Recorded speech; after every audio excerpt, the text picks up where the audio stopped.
Hey everybody, welcome to the Jim Masters Show, Entertainment Lifestyle Celebrity Talk Show series. So great to have you here. We're taking you out to California and to see and visit with our friend Crystal Carson, award-winning television, film, and stage actress. You know her, of course, from General Hospital, but so much more, so many more fantastic television shows and series, film, and theater productions.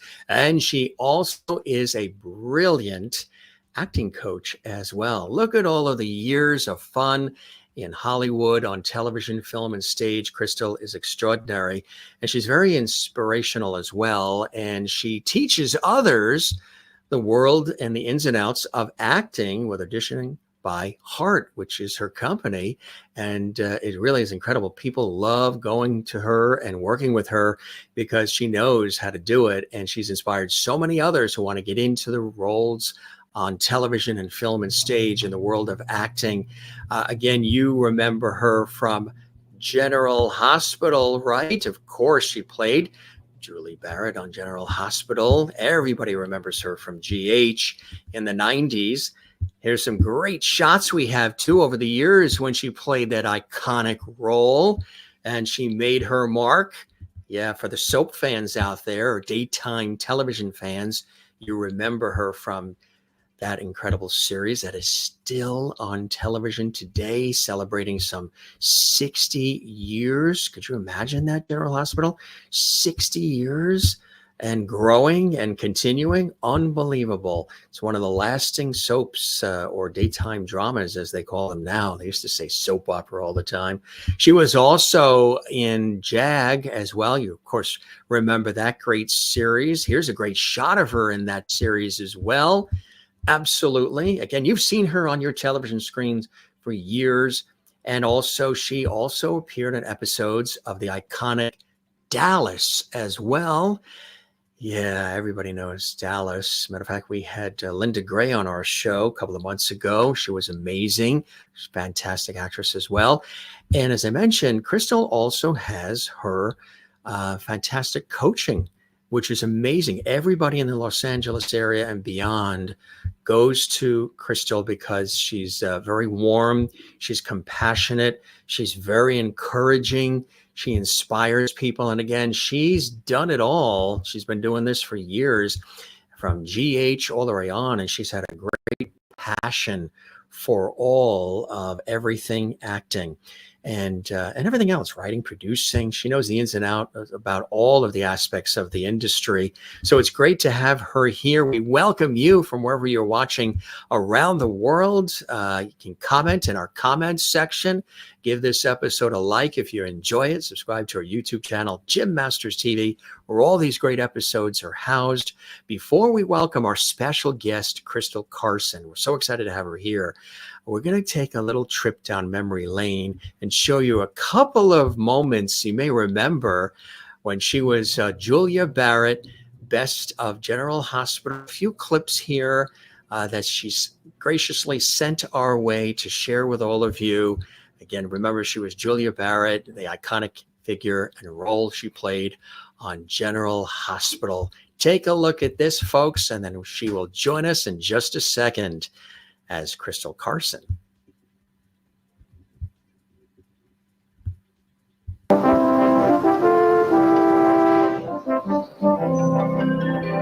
I'm taking all bets. How long do you think it's going to be before this clown shows up? I want no part of that action, Bill. Come on. Give me a break. It's a sure thing. But 2 hours ago, I hear they've left New York. The limo is bound for Port Charles. I bet you I stand here all night. And then when the guy gets here, watch this. He's gonna be wearing like a big phony smile, and he's gonna have manicured fingernails.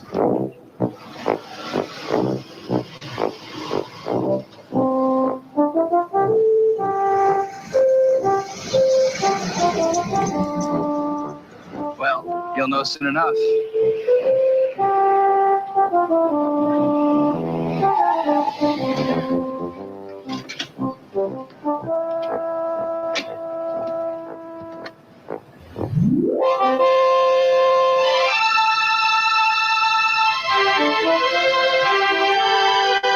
You were probably right about the manicured fingernails. Good luck.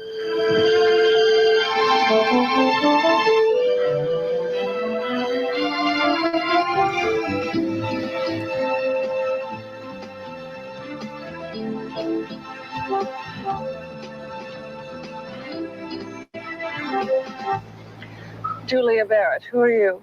Bill, More importantly, where's my father?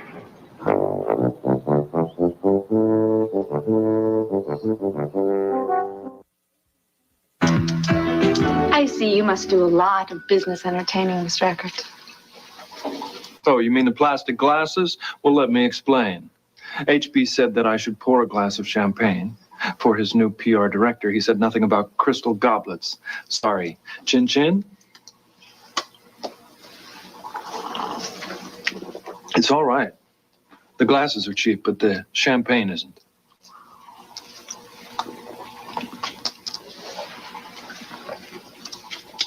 Just what is it you do for my father, Mr. Eckert? Are you sure you're Harlan Barrett's daughter? What I do is whatever needs to be done. Oh, a glad handler. Oh, more like a plant manager. Oh, see, of course, of course. I just feel bad that my father couldn't be here to welcome me himself and had to send one of his minor minions. Oh, excuse Yes, me, I feel didn't badly mean about that, too. Would you excuse me? Oh, of course. Ms. Barrett, isn't it? It is. Well, as I believe I've already explained, your father had a last-minute appointment, and by the way, I'm a major minion. Without benefit of family ties. I see. Well, plant manager, of course. That seems like sort of a hands-on kind of job. Yes, it is. And what is it you do? I told you. I'm the public relations department. And the boss's daughter. Are you insinuating that that's the only reason I have this job? Ooh, you're quick. Not that I owe you any explanation, Mr. Eckert. The fact is, I have a master's degree from the Wharton School of Business. Please, before you go on, would you call me Bill? This Mr. Eckert thing is getting on my nerves. I don't mean to get on your nerves. I spent the last 2 years at in Washington at a public relations firm. Their client list read like a who's who of international financiers. After that, I spent a year reorganizing the public relations department of a London-based investment group. Pardon me. I'll have you know, I took a substantial pay cut to accept this job for my father. So I'm afraid your little insinuations of nepotism fall on deaf ears in this room. And now, I'll take a refill, if you would be so kind.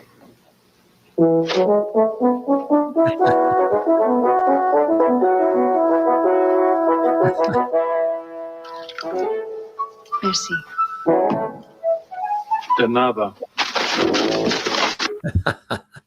And here she is. Takes you back That was so a little much bit. fun. Wasn't that? And that was just yesterday, huh, my friend? Oh, Wow. yeah. That How was did my very first episode.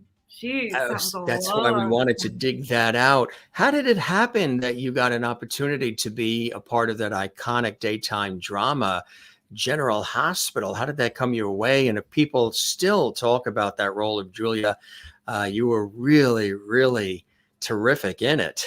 Well, I was lucky enough to be opposite Tony Geary, who is such a famous, as far as General Hospital goes, actor. And so good. He's so good. He makes everybody he works with better.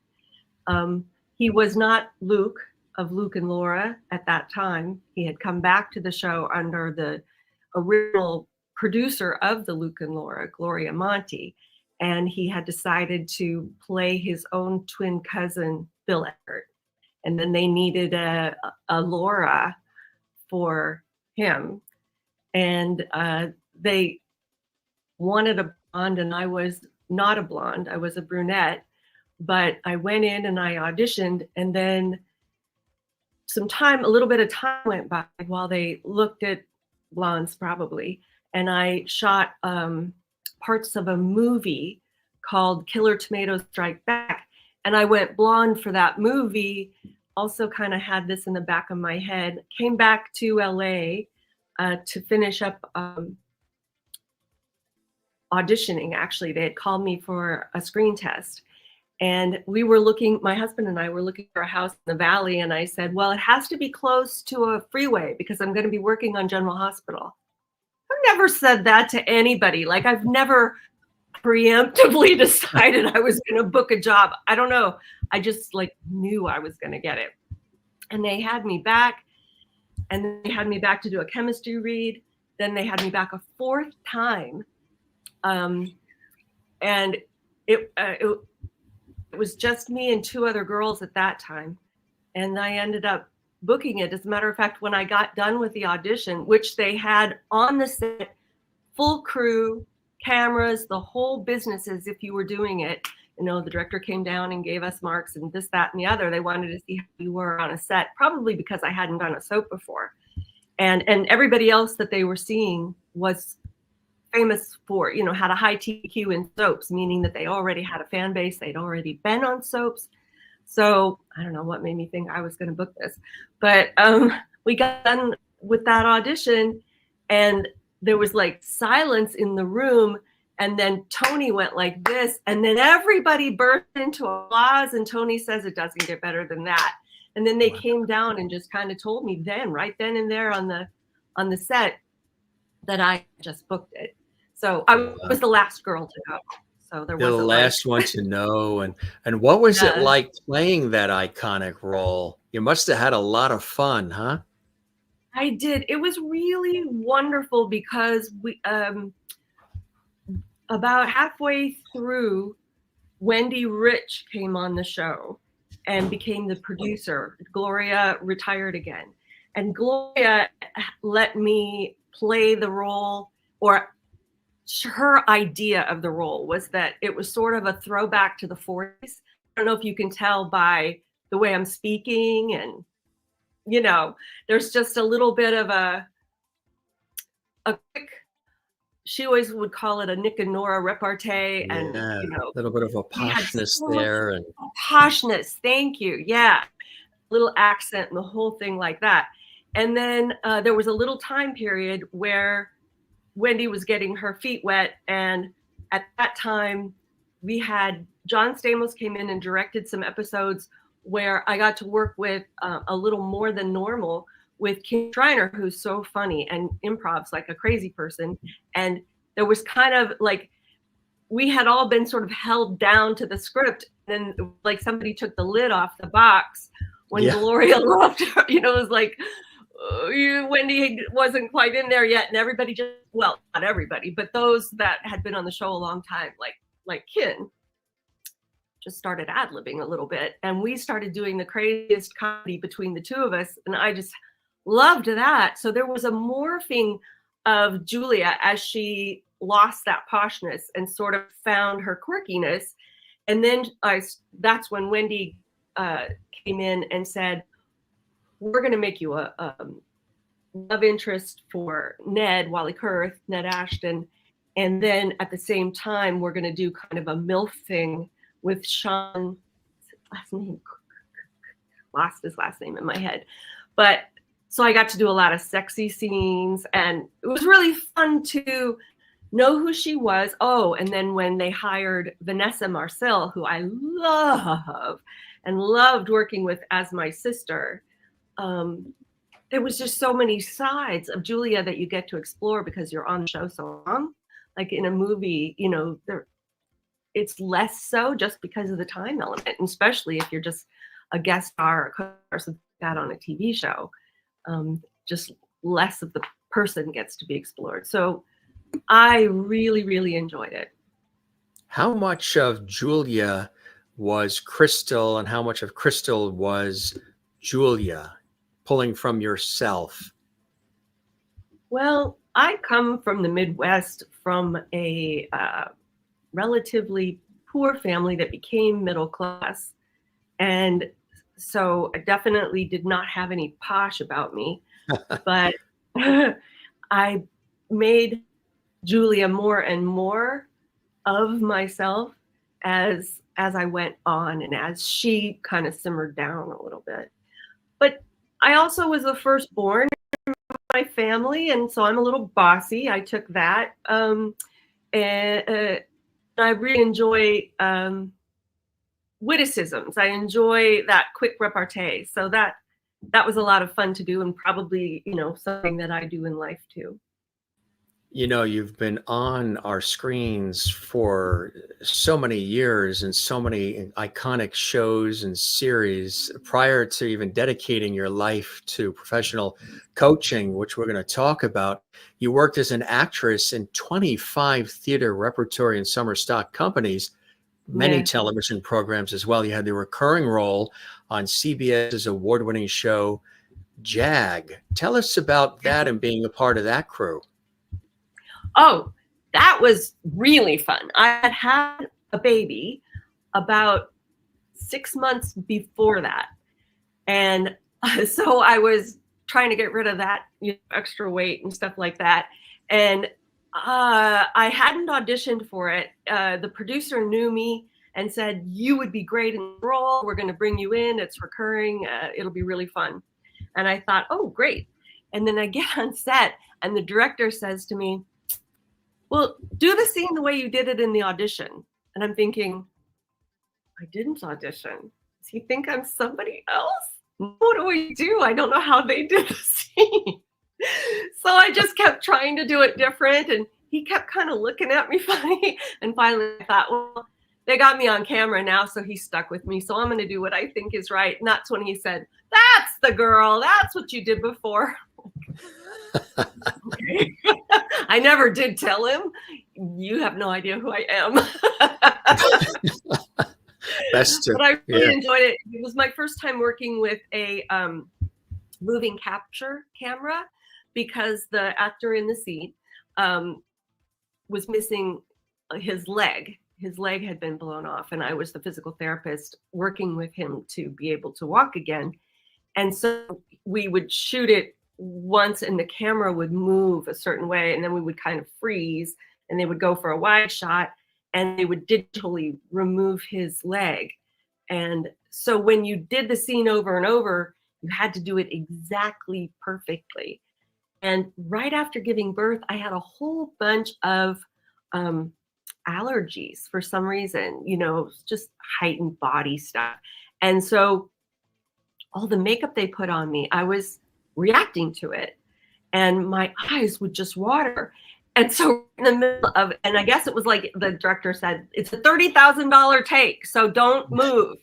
And a tear would go down my face and we had to reshoot it. And he's like, "What is happening?" So they put these little drops of little specks of coal in my eyes to suck up the water. So it was just like, I remember at the end of that shoot going, "God, just get me through this. Get me through this. I'll never act again. I'll whatever you want. I don't know what I'm supposed to be doing right now that I am being punished like this. But please, God." I was on my knees and I made it through. You did. I had speeches and then the actor would have like, "Oh, I see." And then I would go on and on and on and on. And then he'd go, "And what else?" And my speeches would like curl around. It was like I would repeat and come back and sort of, so I'd be like, "Where am I?" They had me on Benadryl to clear up my nose. Oh, wow. Because I was having a reaction. So I was trying not to fall asleep. I was like, okay, Yeah. Please, God, let me not fail. Dana Cohen, beautiful man, beautiful producer, beautiful writer. I was like, don't let me fail him. He gave me this job. Phew. But you did it. You sailed through with all of that. See, people don't know what it takes behind the scenes to make the magic, right? Sometimes you gotta, if it's Benadryl or Scotch tape or whatever. The show must go on. Yeah. So you enjoyed your time that you had on Jag? I did. I had a great time. I love CBS and all the cast. It was wonderful. Popular show as well. Going back to your role as Julia Barrett for 5 years on General Hospital, you were voted Best New Female by Soap Opera Digest and put on their cover of one of television's most beautiful women. I don't know how I tricked into that. It's well, people voted. They had to vote, and for good reason, of course, too. Look at that expression, huh? What do you think you're saying there, thinking there? I'm thinking you have a wife, but you know, we're going on a trip, so who knows what might happen. Exactly. And also, too, something else. You appeared for 8 weeks on the mega hit Dallas, and of course, you had Linda Gray on. I didn't play Linda Gray, but I played her character on the show. I played an actress who was playing her in her life. Yeah. And it was a movie she was directing to blackmail JR. That's a pivotal really time. What was it like working with everybody on with the Dallas crew? Oh, they're crazy. Oh my God, they're so much fun. And they're doing a reunion, aren't they? I think they're going back to South Fork. They doing love something. each other. Yeah. And Larry Hagman. Yeah, God bless him, right? Put me up on the handlebars of the bicycle and rode it through the backstage, and we're going over the cords and everybody yelling because they think he's going to hit me a camera, or knock me into the sound station. Or he was crazy, and we had so much fun. They're like a bunch of kids over there because they've worked together. They know each other. They don't have to concentrate very hard. They know their characters, and they can just step right into them. So yeah, and they just love each other. They're having, it was a blast. They do. And we had Linda Gray on the show, and she was nothing more than fantastic. And Patrick Duffy has been here too. And with Linda Pearl, because they're together, of course, now, Patrick and Linda Pearl. What a great combination. They play off each other so beautifully, Linda and Patrick, huh? They're both very happy. Yeah. And you could see that they're very happy, which is really, really, really nice to see. So again, these are iconic shows. And you also, just to let everybody know, you booked several television pilots as well. You had guest starring roles on Ellen, Cheers, Charles in Charge, Midnight Caller, 30-something, Simon and Simon, Night Court, just to name a few. And you also appeared in all the classics, right? And you appeared in several films, including Who's That Girl with Madonna and the female lead. And you mentioned Killer Tomatoes Strikes Back with John Astin. What was it like being in Who's That Girl with Madonna? That was big during that time. It was huge. It was huge. And I had not been in LA very long. It was one of the first auditions I had, and I booked it. And then I was still sort of getting my feet wet here and getting used to the time zone, and they flew me to New York.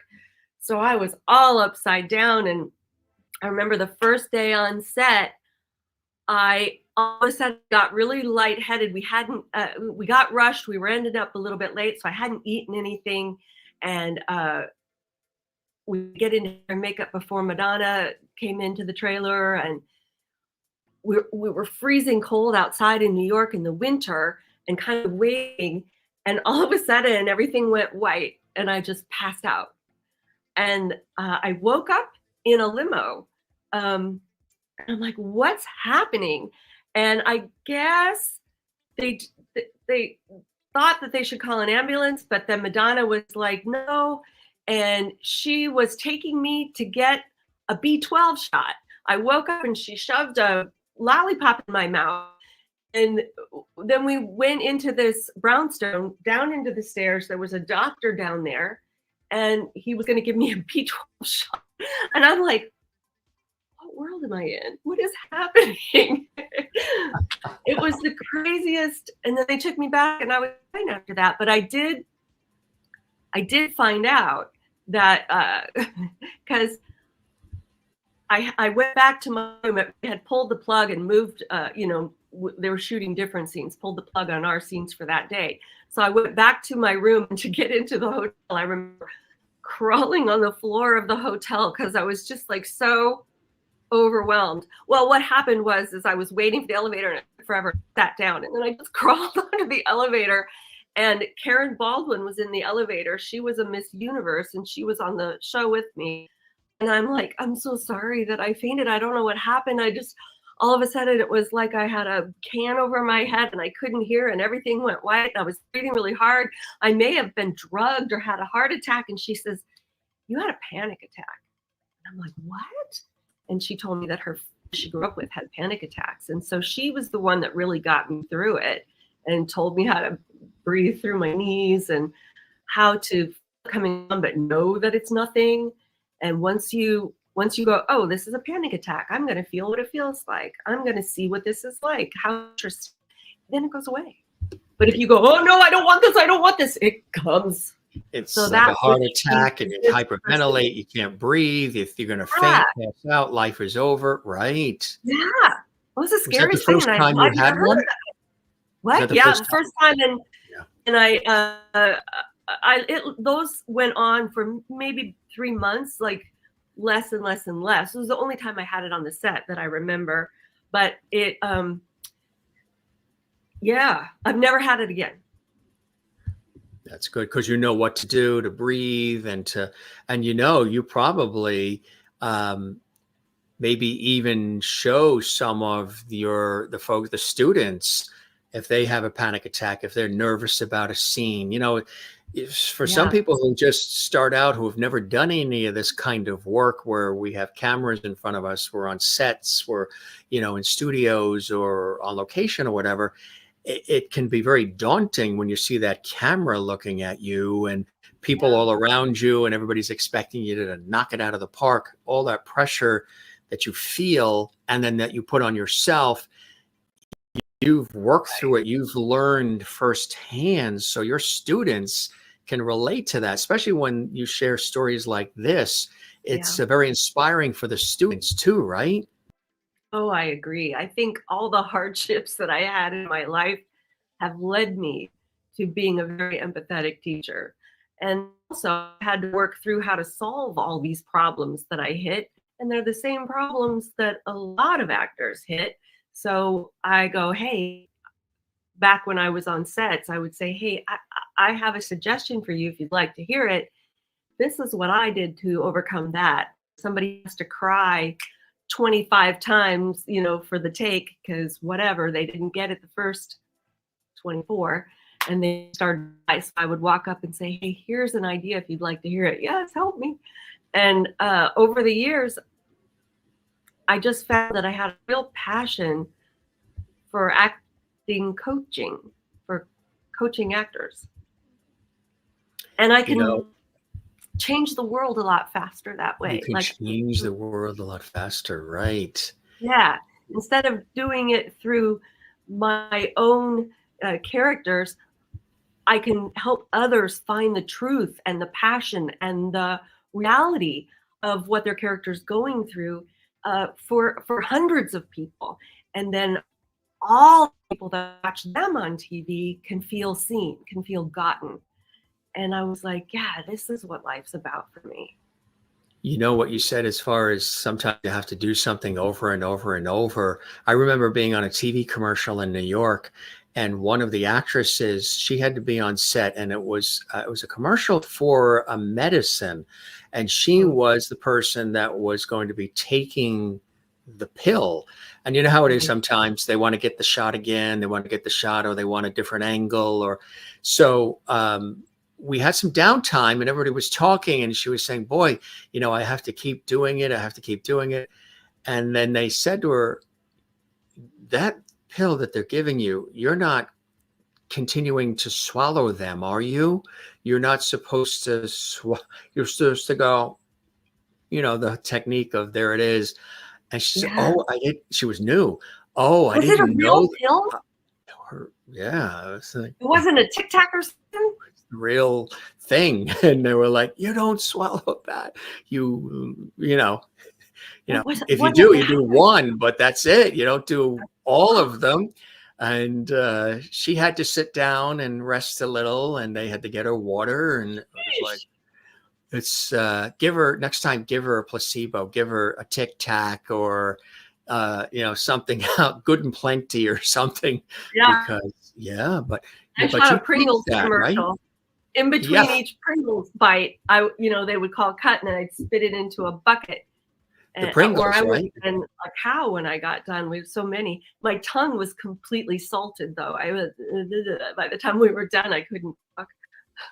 I would imagine too that your family back home, you said you grew up in the Midwest, right? They must Yeah. have been very proud of your accomplishments, picking up the suitcase and saying, you know what, I'm either going to go to New York or I'm going to go to LA and I'm going to try something here. And to do that, what was that like for you early on? What was the inspiration for you to want to even get into the arts and performance and acting? You doing that as a kid back home in the Midwest? What was the first inspirations for you, Crystal? Well, my dad died when I was 7 of cancer, osteoporosis, and my mom took over his business. He had worked in the Omaha World Herald newspaper in Lincoln, Nebraska, and so because she was working, I was playing the role of parent. And so I took that on and made my brothers and sisters do their homework, and I cooked the food and gave everybody chores so they would help me. And then I would come home from school at 8 o'clock and I would help my mom answer the phone. She had a office worker that had to leave at 3 to pick up her kids from school. And back then it was lines and you answer the phone and there was buttons, And so I would say, Omaha World Herald circulation, may I help you? And then I would hit a button after they said, here's my paper. And I'd say, hold please. And I'd put them on hold. And then I would come back and say, complaint department, can I help you? And I was having fun because it was work and I wanted to make it play. That is so cool. You were And so pretty I much would doing go up Lily and Tomlin. Yeah. And then I wanted a horse and my mom said, well, they're too expensive. And so I started doing puppet shows to earn money and making all my neighbors come and making all the neighbor kids help me puppet and made money that way. And just storytelling was everything. I remember just playing. We literally would go out to the barn and have the curtain and find grandma's old dresses with the hoops and put on shows. So very stereotypical. Oh, can I tell you a story? When I was 10, actually, let me back up. When I was 8, I was in first grade. Yeah. And the teacher came to me and, I had to work after school for my mom because my dad had passed away already. And she asked me if I thought my mom would let me, and I thought she said would let me play after school. And I said, well, maybe if you ask her. But it turned out what she'd said is do a play after school. And I didn't know what a play was. And so she asked my mom, and my mom was like, oh, yeah, she can do that. So we put on Winnie the Pooh, and I was Piglet. I don't know what that says about me. But this teacher had come from the arts. Says that you're a trooper. You'll do whatever it takes to get that show on. Thank you. That's exactly what it says. But she was amazing. And she would ask me questions like, how does it feel that Pooh doesn't share his honey with you? How are you going to, in this conversation, in this scene, you're going to go and taste a little of his honey out of the honey pot. You feel like as a friend that he will be warm to that? And I'm like, well, in the script, he's not. I know, but do you think Piglet might suspect that since they're friends? And it just taught me so much about not going straight to the script, but really thinking in character. And here I am, like 8 years old. So then at 10, I saw a piece of paper that said the Lincoln Community Playhouse was starting acting classes, and they started at 4:30, and I got out of school at 3:15. So I thought, I have time to walk all the way to the Playhouse and do this class if my mom will let me out of work, which she had done before. Turns out my mom was a theater fan. Who knew? And so I took this class, but the difference was, I'll say Miss Nanette. I won't say her last name, but Miss Nanette had a different way of teaching, which to me makes sense now. The school teacher wasn't getting paid to put on the play, like you were never going to pay her again if the play wasn't good. But the Miss Nanette you took her class and there was a play that you put on for the last day, and if it sucked, the parents would not bring their kids back again. So rather than letting us explore, and she didn't have the same amount of time either. I mean, we had a whole semester a year or something, but when I was 10, we had maybe 4 weeks, and it wasn't every day. Anyway, she would give us line readings, and I had done a play before, so I knew that was wrong. You don't do that. It's You were a professional. The group, yeah. And I would ask her, well, but why does Mary feel this way? But shouldn't we explore what?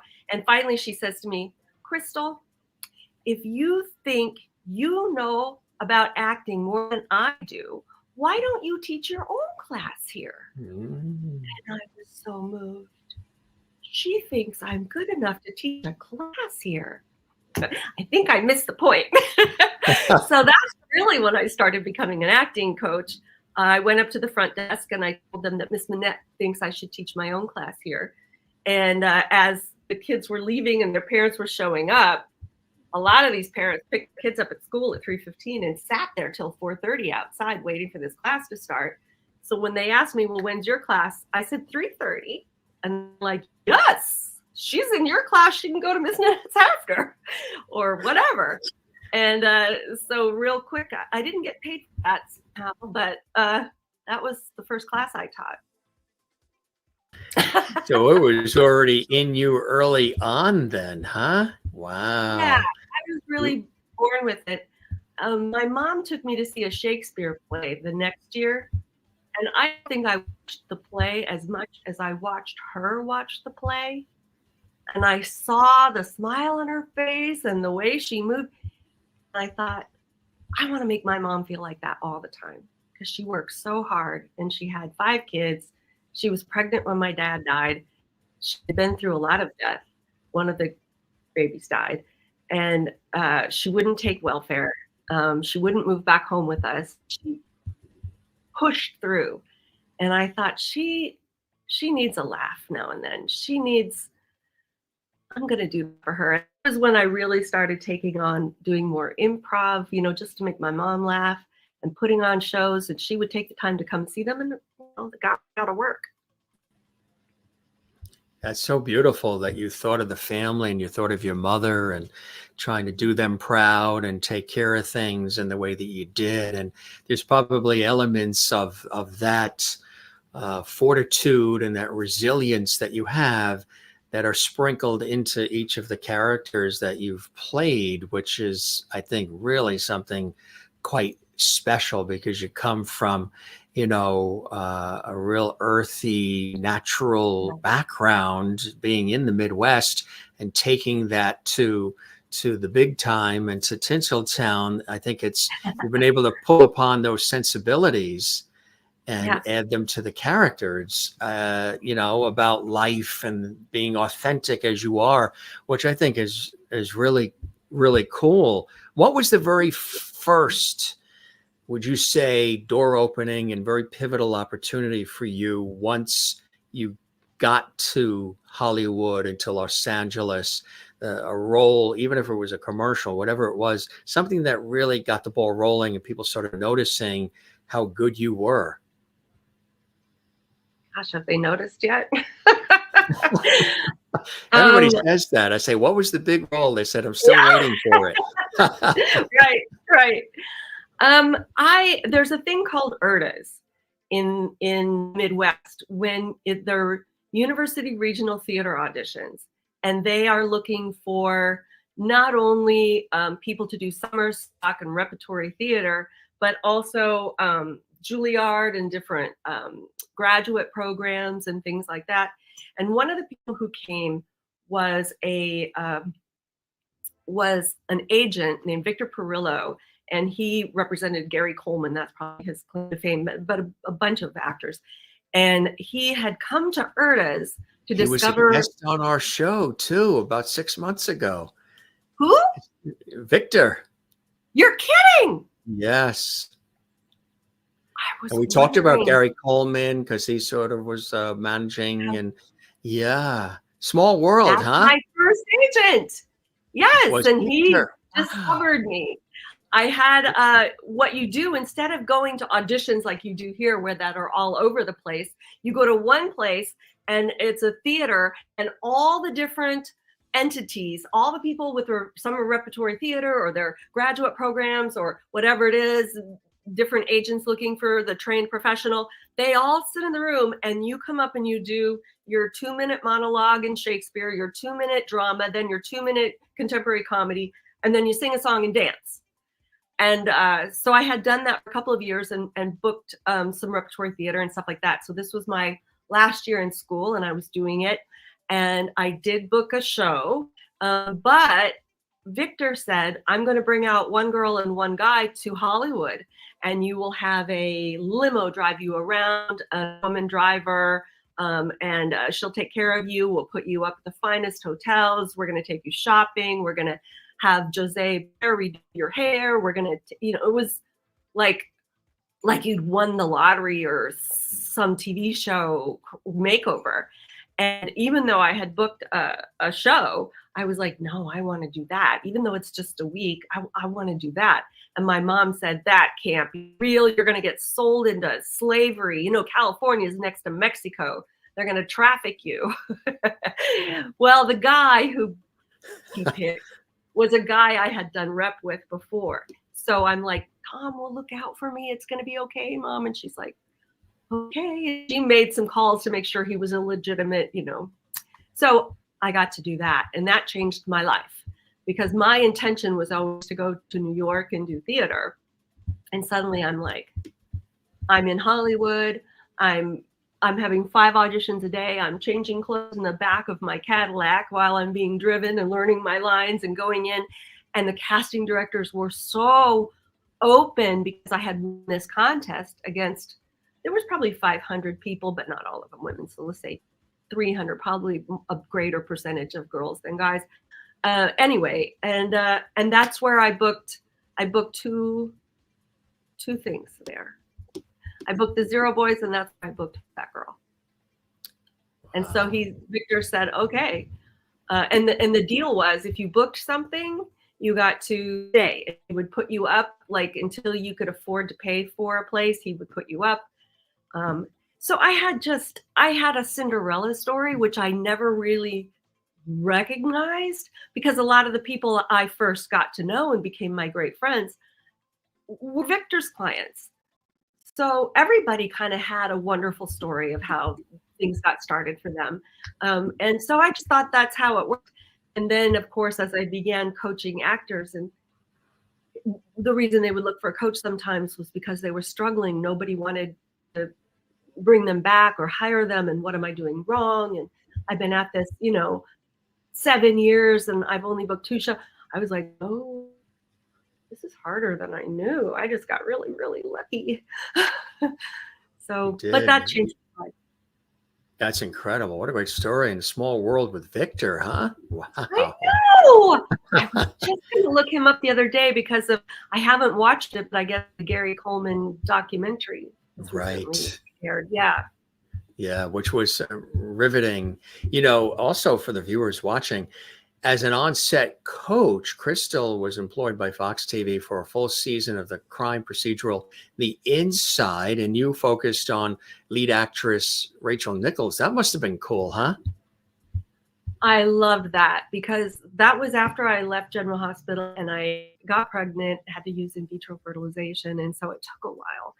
And then I was like, I need to get my artistic feet back out now that she's, born, and I think she was a year old. And I got that job to be their coach, and they gave me a trailer. They let me have a crib, and they let me have her right there. Then I could go on the set. They also provided a little screen so I could watch if I needed to be feeding her or something, and then give notes that way. It was a dream job. It was just a dream job. And I was really sorry the head of Fox changed, the president of Fox changed because he wanted to do a slate of different shows and got kicked out.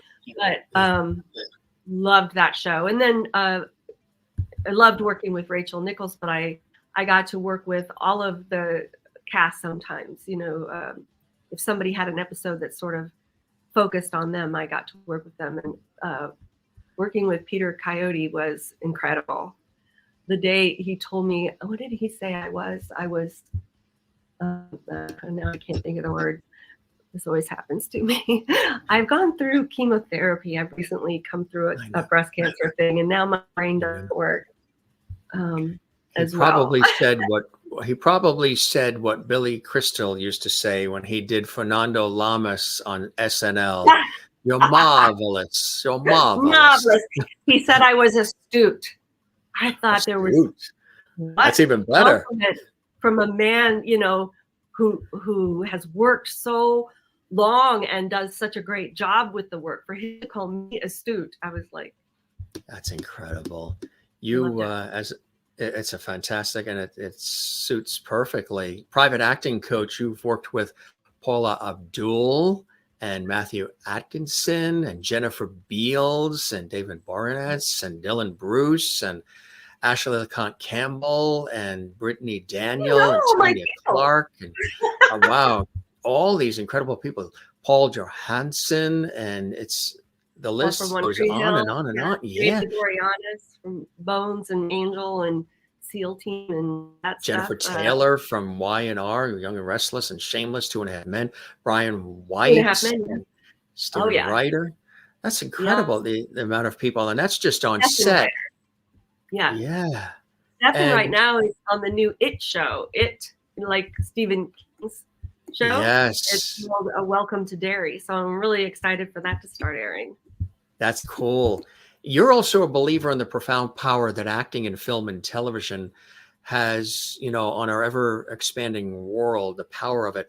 You are one of the few elite acting coaches who has truly devoted your career to perfecting the coaching of professional actors. And in order to reach audiences in a deep and sometimes magical way, you understand the need, as you've been sharing beautifully on our show, the need for vulnerability and truth, and that the flaws that come with being human, you're going to live in every character. And your outstanding reputation is truly testimony to your remarkable expertise and unique ability to inspire an actor's potential. So you are one of the few elite acting coaches who's devoted to this. I think a lot of acting coaches are also casting directors, or also actors, or also directors, or also.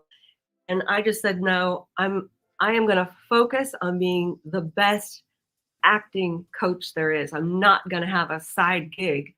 I'm going to eat, breathe, learn, read, watch, do everything I can to be able to express to actors how they can step into an audition or step onto set where they don't know anybody and immediately find their footing inside this slice of life, inside this imaginary world, so that they can live fully and live up to their acting potential too. A lot of times, like you said, if you're nervous, you may be a brilliant actor, but it all goes out the window because you're nervous.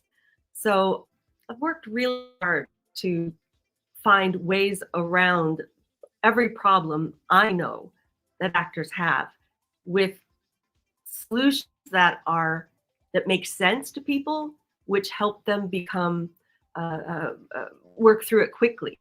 It's when you vague or general that people can struggle with something for years. If you say you need to be more confident, oh well, thank you. Whoever knew actors should be confident? How? So I learned. I studied psychology. I've studied with Uta Hagen, with Howard Fine, with Margie Haber, with Eric Morris, with every great acting teacher I could find. Many of them have passed away now. Even Dick Nichols of the University of Nebraska was an amazing teacher. And also, there goes my head again, but I can't remember his name. William Morgan, incredible teacher. I've been so lucky to find directors and teachers and coaches that speak to your humanity and can explain things in a human way. And I've taken those things, and I've taken Sandy Meisner, I got to study with, taking those different techniques and philosophies and looked for the common ground in all of them. So, and how does that speak to humanity? Like how can I say the things that all the great acting teachers are saying, but say them in terms as if I were teaching psychology and not acting, in terms of human being. So that's what I do, and it helps people get over problem after problem, hurdle after hurdle, and suddenly my actors are winning Emmys, and they're winning daytime Emmys, and I haven't got anybody win an Oscar yet, but the Canadian Screen Film Awards, I've had a lot of Canadian win awards. And, when the actors win awards, that means they're going to get more roles. When they get more roles and they're doing this good work, it means more people say, wow, I felt that way once, and I never knew anybody else was angry at me. I thought I was a horrible person, but I like that character. They're not a horrible person, and they got mad that, whatever it is, you start to see yourself and recognize that we're all one. We're not isolated. We're not less than. We all put our pants on one leg at a time. And people can say that, and say that. And it doesn't really make a difference most of the time. But when you're watching a story and you discover for yourself and you're feeling what the character's feeling, it sticks with you.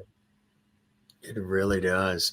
You really come at this in such a beautiful, humanistic, compassionate, empathetic way.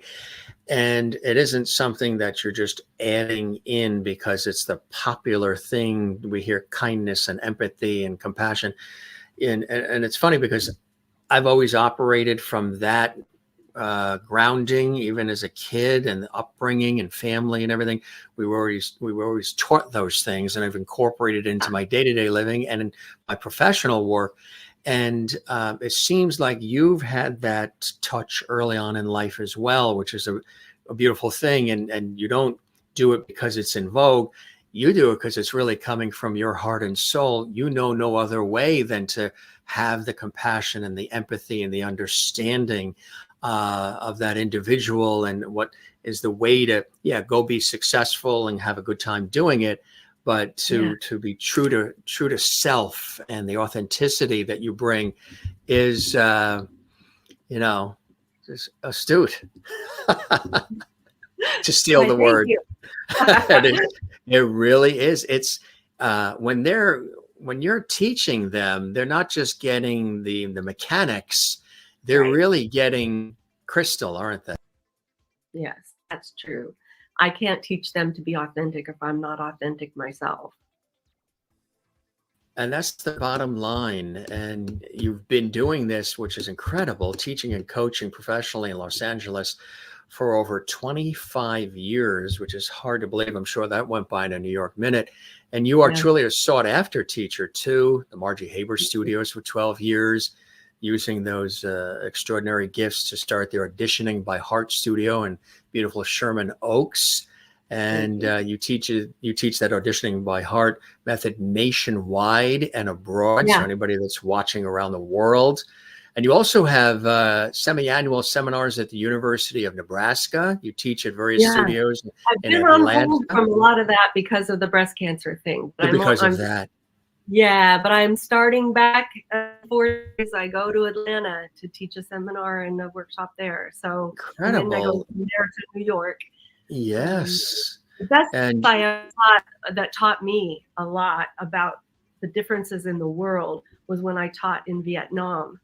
I was going to say Saigon International Film School too in Vietnam, the lab in Dublin as well, and the Actors Center and Diorama Art Center in London. You've hosted groups for international actors who have traveled to the US, Industry Hollywood, and even soon teaching at the Johnny Carson Center for Emerging Media, one of the icons of television hosting with Johnny Carson. This is extraordinary stuff. Thank you so much. I appreciate it. And one of my favorite things is to travel. So I really love that I can travel because of the internet. And now not lose my clients that are here while introducing myself to others around the world.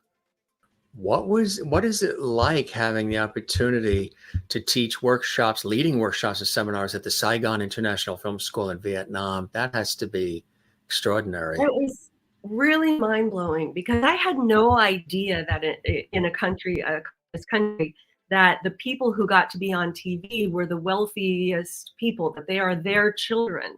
It's not like you audition and you get hired by a director. The director is some governor's kid, and the actors are, the wealthiest kid. It's a little club they all belong to. And so you're not necessarily getting the best actors, but what they are doing at the International Film in Saigon, I can't remember the whole name of it, but what they were doing was a new kind of thing. And I'm not so sure that the government was on board, but the director of that, it was really important. If they wanted to begin competing with the Western movies and television, they were going to have to find the best of the best, the cream of the crop, and not just those who happen to be born in with a silver spoon in their mouths. And so he went to small villages and gave the village an iPhone and said, if anybody here, loves acting, has a dream of acting, I want you to make a little story and film yourself in the story, make a little movie, if you will. And you have the summer, I think they had the summer to do it. And he gave out 25 iPhones to do this because they didn't have iPhones. We're talking poor people who get around with oxen carts or on the river by, poor people who live in shacks made of garbage and straw. I say garbage, tin pieces and wood pieces. And those little shorts were so good. And of those, he picked a certain number of them, come to I think it was 10, to come and join the class, which they never would have been able to afford, would have been able to do. And they were allowed to watch, partly because they didn't speak any English. And so I had a translator next to me. Now, the rich students were all already on shows, had a movie career, had television shows already they were doing, weren't maybe all that good in them.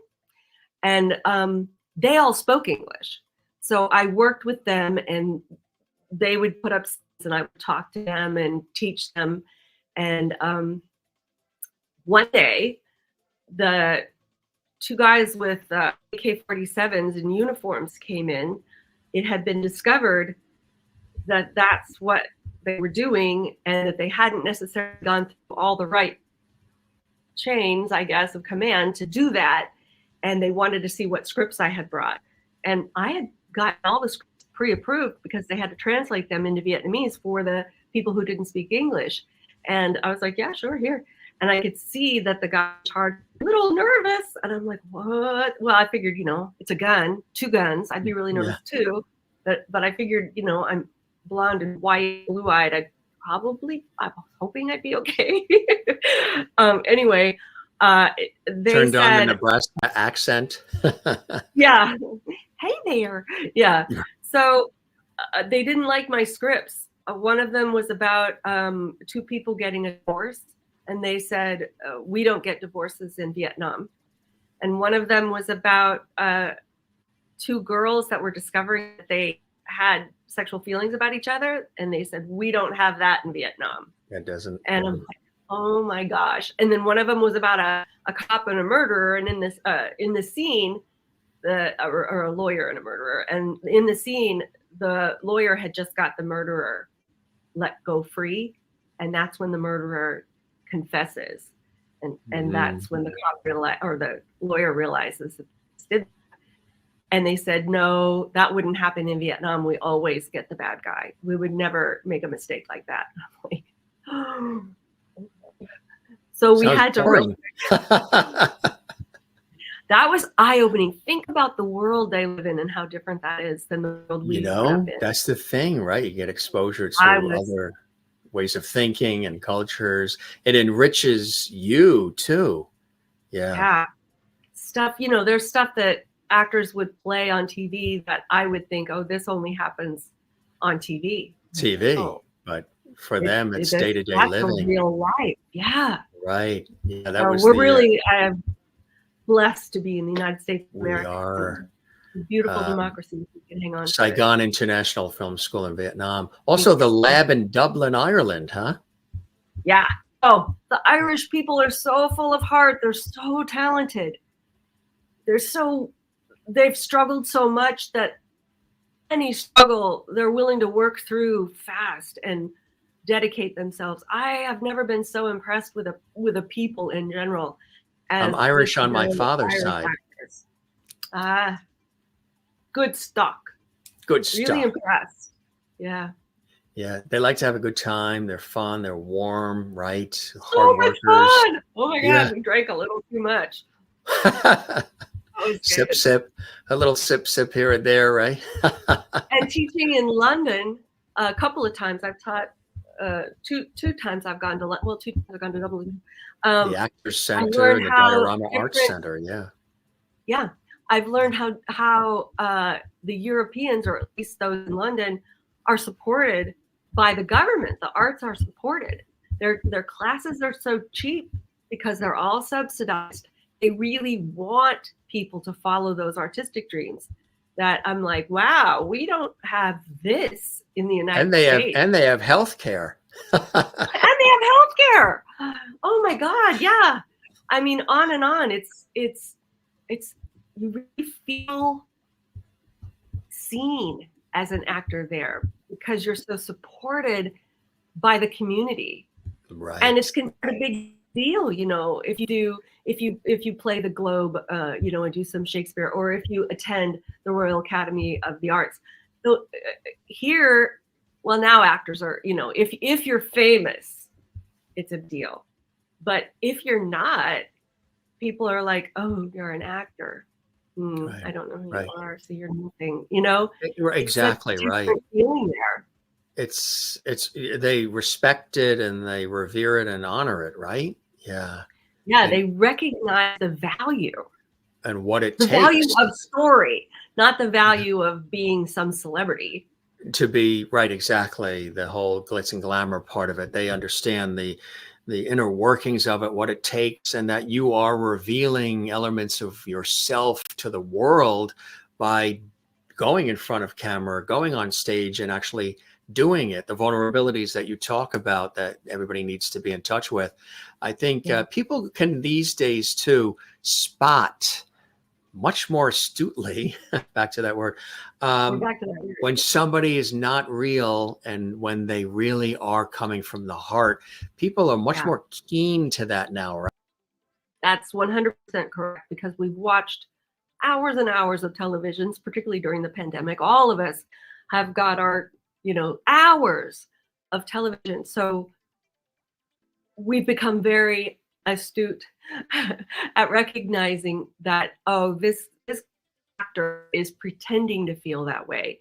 So either we may think, it's just your average person watching TV, like that character so much, or I don't relate to that character that much, rather than, oh, that's a bad actor. But if you've had any studying in acting, like if you're a casting director looking for something, you recognize it as that's not what we consider good acting now. In past times, acting has grown and changed since it first showed up on Mount Olympus or whatever, when it first showed up with the Greeks. That's when a whole chorus could play a single voice. And then you look at William Shakespeare, he had men playing women and no sets sometimes. And just so much was stylized, and that was accepted as good acting. That was accepted as art because it's what the people needed. They had enough grit and authenticity in their life. They needed something a little happier, and they needed connection to their government. So it became sort of like the news. They would base a lot of what they saw in plays on what the king was currently doing. And it's so interesting to look at, during the 70s, we had a lot of comedy that was starting to bring in through like all my children, All in the Family and different shows like that. Norman Lear, yeah, bringing in the truth of our society, and in a funny way that we could handle it, because life was going to be, it was kind of like today. People had problems with the Vietnam War. There was a generation that thought the right thing was you sign up when your country needs you, and there was another group saying this isn't our war. So there was a lot of that, and to put it on TV, let people watch it there, recognize themselves in it there, and yet it was light enough that they didn't get angry, they would laugh. And then everybody was able to talk about how funny last episode was, and they were moved by it, but they didn't have to take it out on their family members. And so that was a turning point in what television and film does for people. And we're always pushing that envelope and bringing to the forefront what people need. We don't just write stories like what we always wanted them to be. It's always that cutting edge. So the acting art has to change with the stories, has to change with what audiences need. And right now, I think what we need is authenticity. We're all on our, our typing, and we don't have that heart.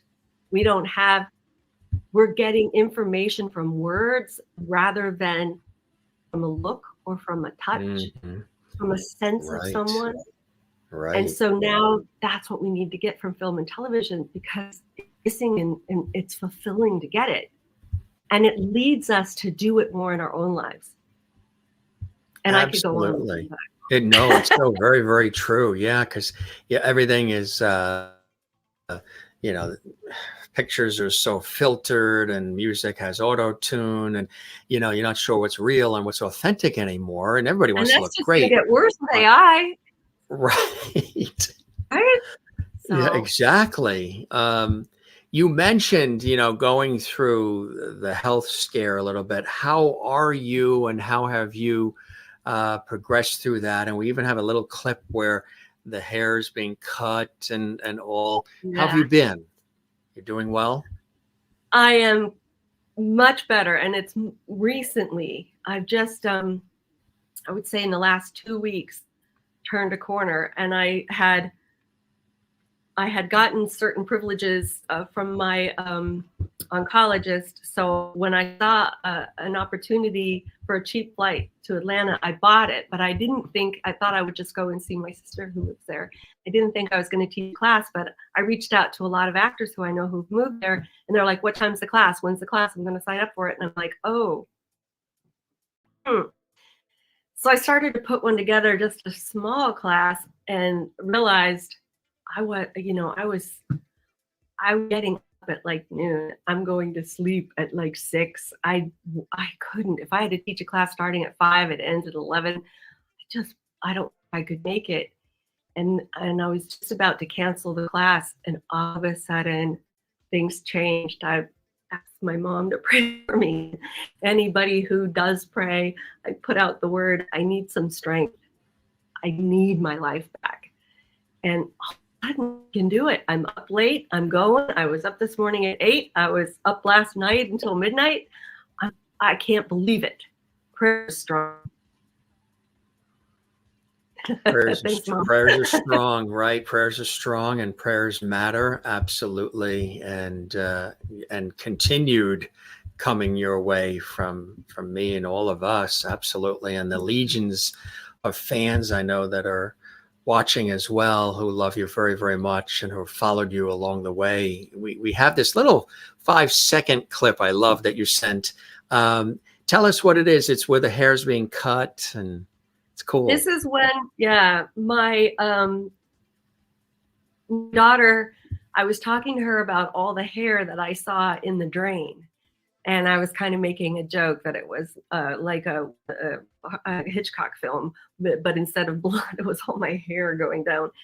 And I woke up in the morning and there was hair on the pillow, and I realized that was scary, that it was a sign that something was out of control, was happening that I didn't choose. And she said, well, why don't you cut it? Then it won't be all over, and you can choose how, when, and where it happens. And I said, would you cut it? And so we put it into 2 pigtails, and she cut it off, and then she buzzed me. That's it. Here it is, folks. It's just quick 5 seconds, but it's cute and it's very meaningful. And Here I tried on wigs.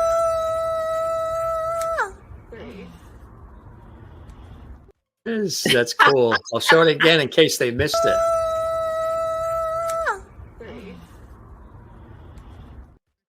You're an opera singer too. I said do it, and then she did it. I'm like, no. That's it.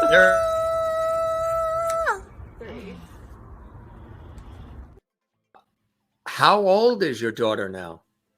23. Wow, that went by fast too, huh?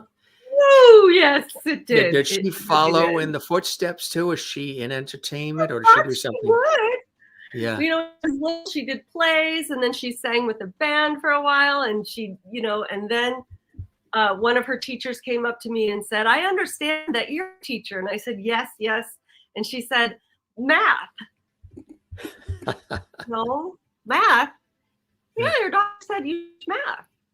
Math. So I had to go get Callie. I'm like, what do I do, honey? And she said, you teach audition.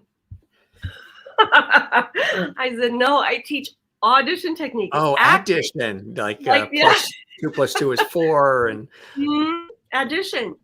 And I said, no. And so I said, the play that you're doing, that's what I do. I teach actors how to be in plays. And she got very self-conscious then. She got much better at math though. She was bad at math when she thought I taught math. And then she quit acting when she found out I taught acting.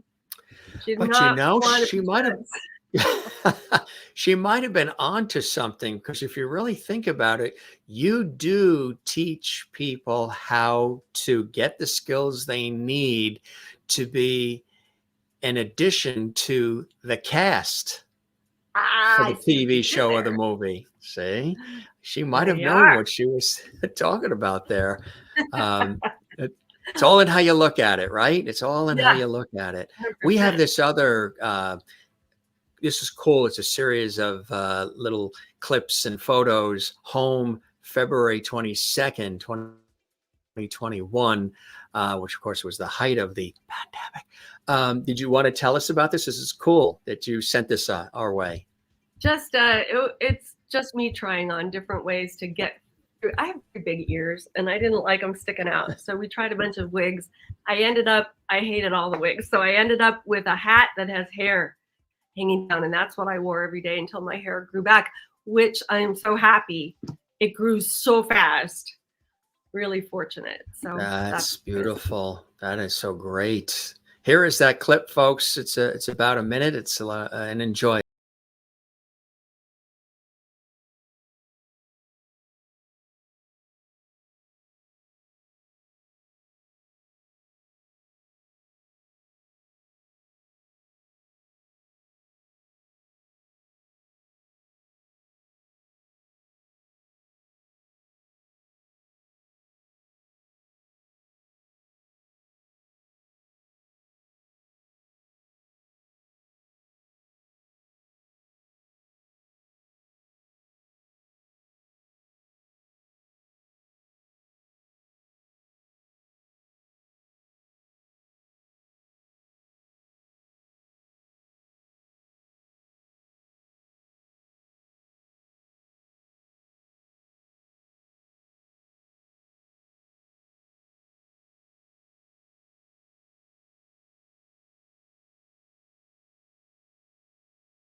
That was very beautiful.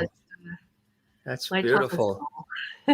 Yeah, it's very beautiful that you made that and shared that with us. Taking us sort of inside your life, and one of the key things is to be surrounded by people who, care and who lift you up and you can lift up and care for as well. That's really what it's all about. Isn't it? Yeah. Life is worth nothing if you're not serving others. Is there a book in the offing? Have you decided about an autobiography, a memoir, or any of these, sharing some of these incredible stories along the way? I'm sure you've been asked. Yeah, I have been asked. I've certainly been asked. And I did write like a Caring Bridge, if you know, a Caring Bridge blog. And people are like, you have to turn this into a book. But I could even see you doing a children's book too. Oh, I love that idea.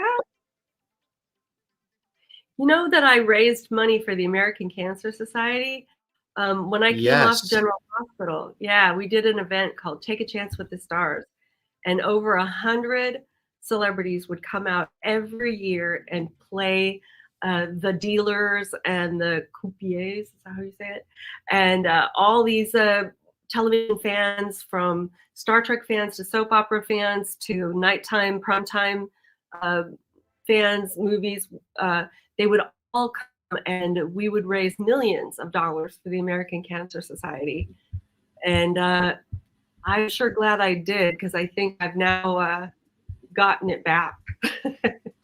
That's so beautiful. I used to host and produce a public affairs show for a TV show for the American Cancer Society, and got a chance to, oh boy, meet and interview, kids that were dealing with it, who were going to Camp Rising Sun, Paul Newman's camp, and people from all different backgrounds telling their stories, sharing their stories that were so inspiring, and when you come across people who are open enough to share their stories and their struggles, it really makes you stronger as well. And I think that's something we, in our crazy busy world that we've got, this 24/7, world of do this, we do have to still take some time to care about one another, love one another. We talk a lot about that on this show, but it's really important because life is short, precious, and important. And even though we're chasing all these other things,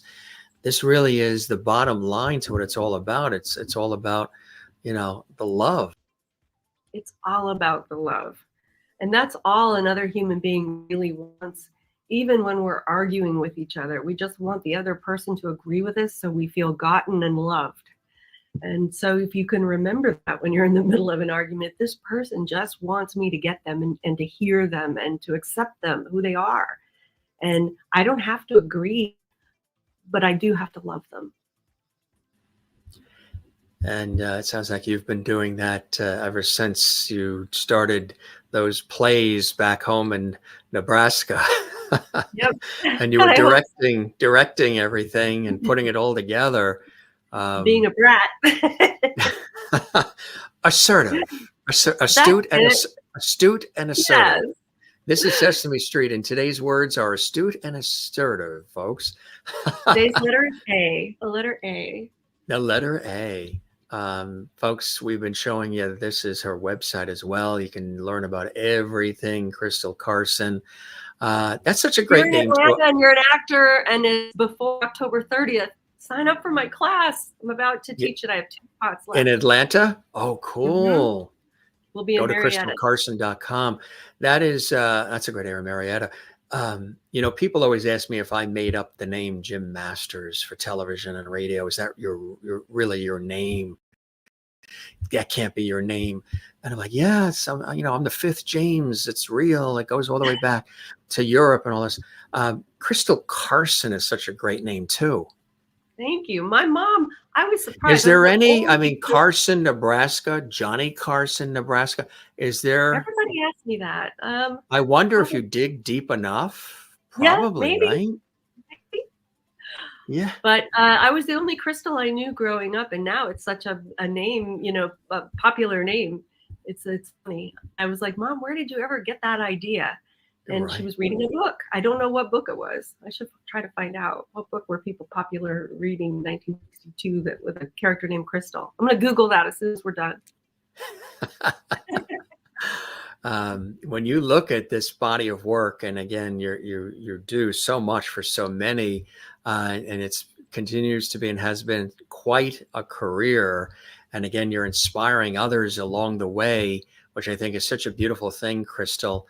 What are some of the moments, the takeaways for you that stand out, some of the special moments that stand out for you in your career, whether it is, the days of acting and performing, or the opportunity to teach and mentor and share it with others, or really all of the above?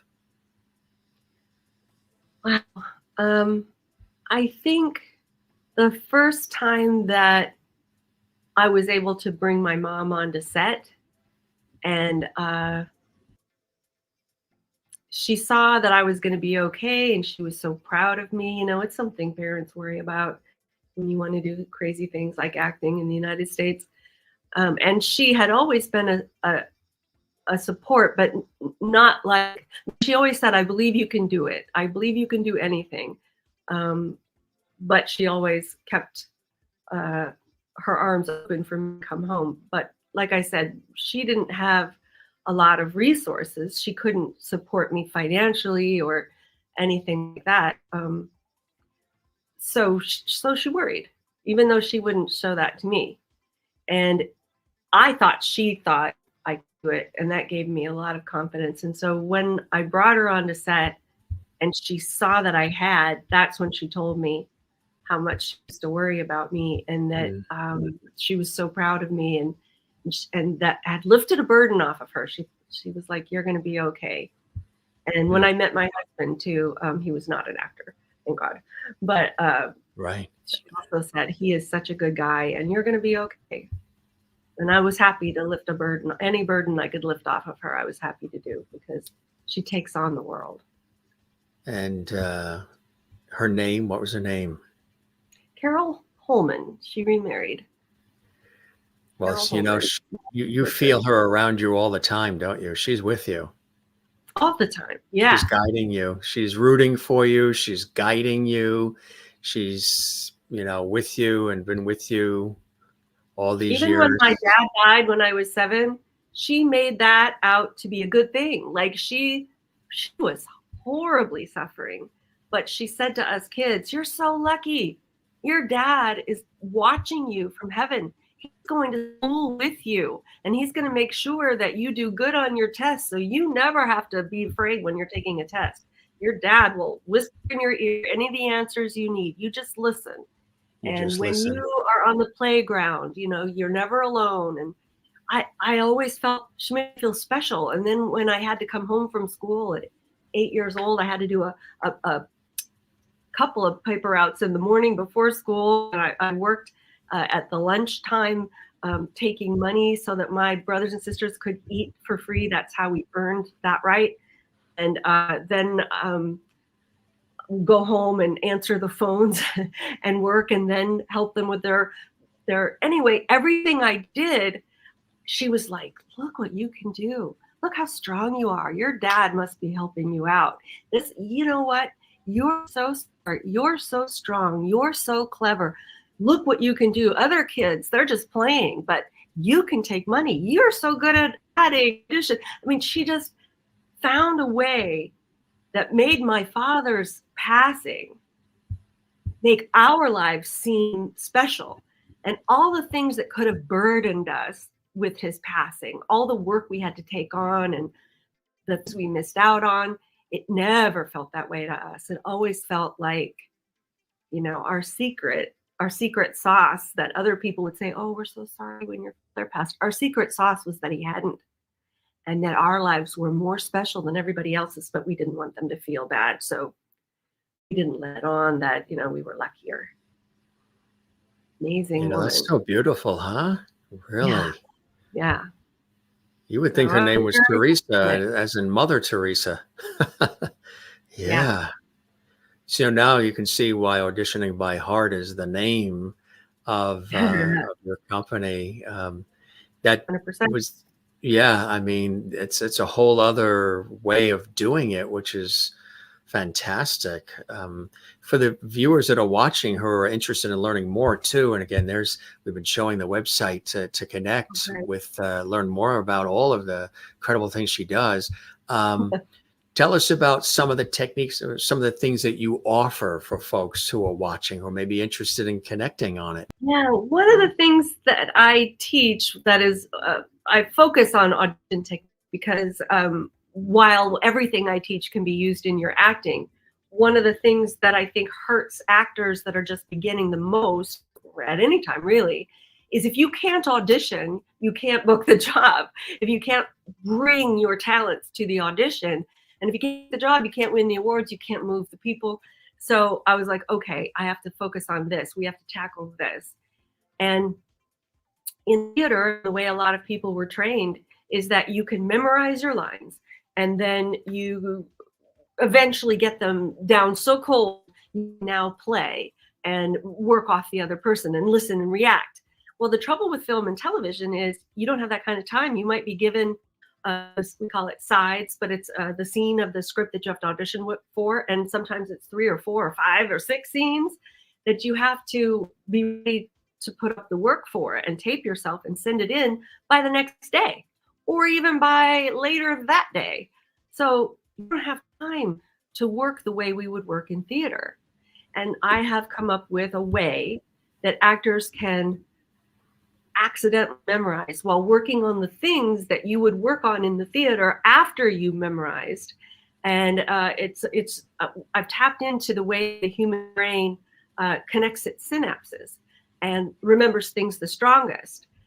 And I keep it out of the left brain, which is your more intellectual side, because if you memorize something, you're very left-brained at that time, because that is a linear thing that you have done. And your emotions live in the right brain. So you may find that when you remember your line, you lose the emotion. So I have trained actors how to stay in the right brain as they learn it by heart. You've heard, oh, I want to know that by heart, which is kind of also where I got the name. And so they're tapping into their emotions, and the emotions, rather than pulling them out of their lines, push them into them. And the meaning of the lines is much deeper when you don't memorize. I'm not going to give you the technique right here, but let me tell you, it brings your potential to the surface in a very short amount of time so that you will get a call back, at least, if you're anywhere near right for the job. And a lot of people have won the awards, and that's what we're after. It brings you great joy to be able to do this, doesn't it? Really I'm sure does. you've probably taught maybe even a couple of generations of people as well. Maybe one came in and then they had a child and now they brought the child in, right? Yep. That's the cool stuff. True. I don't work with that many kids, though. I'm pretty much an adult person, but there are those kids that are that sophisticated that I do work with them. And, I love what I do. I love what I do. And I get to do it as soon as you hang up. So I'm really excited. I'm about 15 minutes late right now. But I told them that I was going to be seeing the famous Jim Masters, and they said, all right, as soon as you can, Oh, well, it's Jim Masters, of course, take all the time. This was absolutely spectacular. You really are astute, among other things, my friend. New friend made. And hopefully, if you're here on the East Coast visiting, because I know sometimes you come to the East Coast, or I'm out on a TV shoot or something. And sometimes I'm sent out on TV shoots on the West Coast. We'd love to break bread and bring in maybe our friend. We'll have to go to Vegas because that's where he is. Our friend Chris Corman, of course, who we love, who's a sweetheart of a person. For those watching, son of the iconic Harvey Korman. Where did you find Victor? Was he in Colorado? I think either Victor was brought to me or he found me and wanted to come on the show. But where is he living? Do you want to connect? Do you want to? Because I could. You can cut this part out. Yeah, I would love that. And I was talking to one of my very best friends, and Victor had brought her out as well. And she was just saying, when's the last time you ever connected with her? This is so exciting. It's weird. It's amazing. It really Magical. is. It's a small world, isn't it? It's absolutely a small world. We probably have tons of mutual friends in these industries. And, we were brought together here on the show for a reason. And I absolutely, thoroughly, 100%, definitively enjoyed and loved this conversation. I call these conversations, not really interviews. Some of the guests in the early days, some of the celebrities that have popped on, they're like, Jim, you are bringing back the lost art of conversation. And I said, that's so great to hear, because that's really the aim, not really an interview, but a good free-flowing conversation. There were, as I say, there were no pre-prepared questions. We just rolled back and forth. I had no idea what we were going to do. Right. And you just came into what we call Levity Hall. I said that the show in the early days, I said the show has a lot of light, love, and levity, especially during the pandemic. Everybody needed to hear that. And that was sort of the overriding vibe. And one time I, tripped up and I said it too fast. And I said the show has a lot of light, levity. And I combined love and levity. So after I did that, and I mentioned this several times on the show, so it might be old hat for some regular viewers, but I said, the viewers then said, guess what? We love that word levity. You're now Mr. Levity. This is Levity Hall. We're your Levity squad. And the guests are part of the Levity family. So our viewers have already designated you a Jim Master Show Levity, love and levity together. How cool is that? You, but I'm stealing that. Levity, Jim Master Show Levities. You're one of them now. Come back and see us. Spread the word about the Jim Masters Show. If you know other folks you think would like to pop on, whether they have all the time in the world or they just have 20 minutes, everybody's welcome to come for some good times with us and a nice chat. And this will be archived on our YouTube channel, Jim Masters TV, so people can see it there, and you can share it on social media from there. And give it a like and a thumbs up, everybody, and subscribe to the channel. Leave a comment for us. We were inspired by this great conversation with the incomparable Crystal Carson. And again, there is her website. Check out everything and then some. She keeps it very updated, and it's really, really cool. I absolutely enjoyed this time. We'll keep the porch light on for you. We always do it for all the guests. You're welcome back anytime. And I hope you enjoyed the time with me as much as I have with you, Crystal.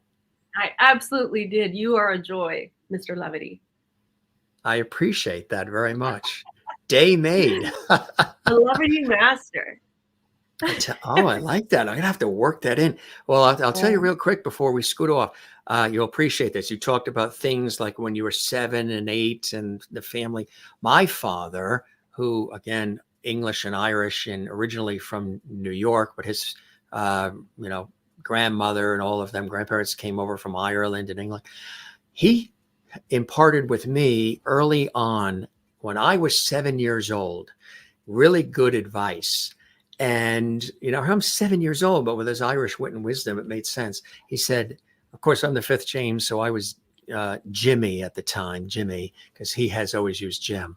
And then I grew up to an adult and now I'm Jim. But I say you can call me James, Jim, or Jimmy, just don't call me late for supper. He said to me, Jimmy, anytime anybody ever says something kind or nice to you, always make sure you take the time to thank them for those kind words. Always make sure you thank them for those kind words. Then ask them to please put those words in writing and address it management.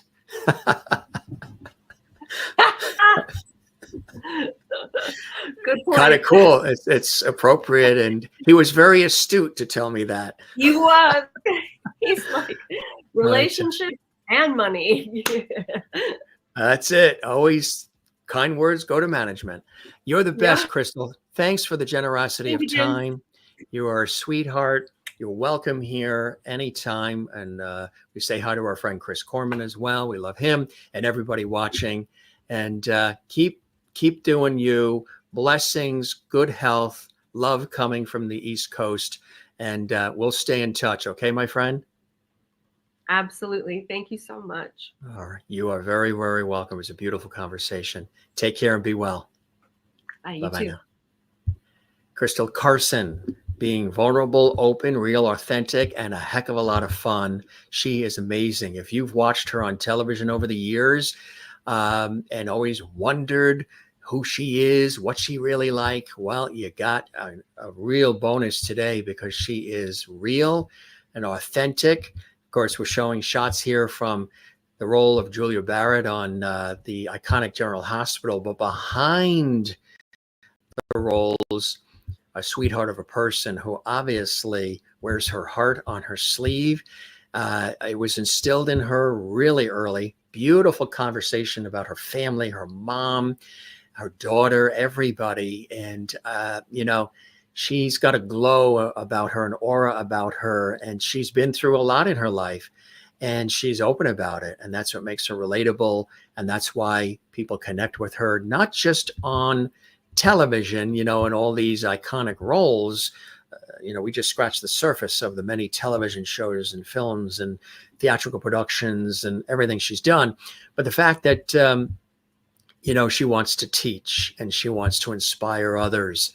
And you can go to her website to learn more about all the cool things that she's doing and look back at her career, but also the current things that she's doing, teaching as well, auditioning by heart.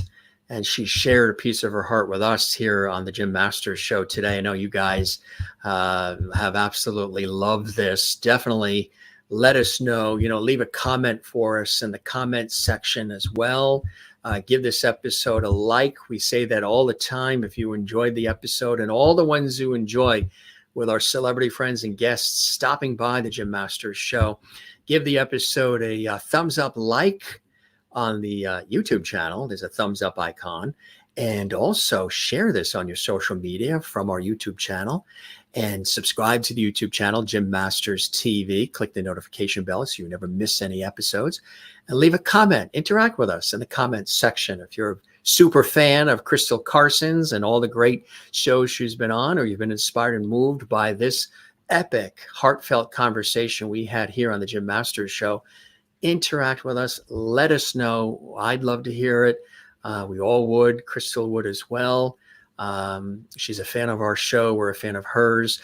And another great friend who's watching is Chris Corman. It's a friend of hers, friend of mine, and we love Chris as well. He's been a guest several times on our show, and son of Harvey Corman. He's a sweetheart. We thank everybody for watching, supporting, sharing, liking, commenting. It takes a village. And if this was your first time, welcome to the Jim Masters Show series. It's great to have you here. Come by and see us again. And don't forget, you can check out and binge watch all the episodes, and there's hundreds of them archived on our YouTube channel, Jim Masters TV. So for all of us here, we thank Crystal Carson, and we thank you and you and you and you for watching us and supporting and sharing and loving it. We love you back. Don't forget to take care of one another, love one another, and take care of yourself and love yourself. And come see us again right here on the Jim Masters Show. We love you all. Be well, and cheers.